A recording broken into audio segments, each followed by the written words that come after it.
নির্বাচন প্রক্রিয়াকে বাধাগ্রস্তকারীদের জনগণ প্রত্যাখ্যান করবে বললেন আমির খসরু।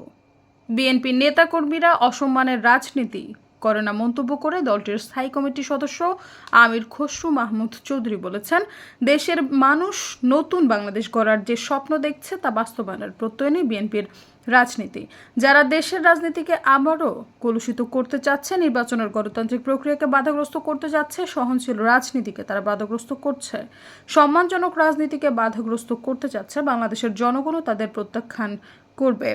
বিকেলে চট্টগ্রাম নগরের ২ নম্বর গেট এলাকার এলজিডি অডিটোরিয়ামে বিএনপির প্রয়াত ভাইস চেয়ারম্যান ও সাবেক মন্ত্রী আব্দুল্লাহ আল নোমানের স্মরণ সভায় প্রধান অতিথির বক্তব্যে তিনি এসব কথা বলেন।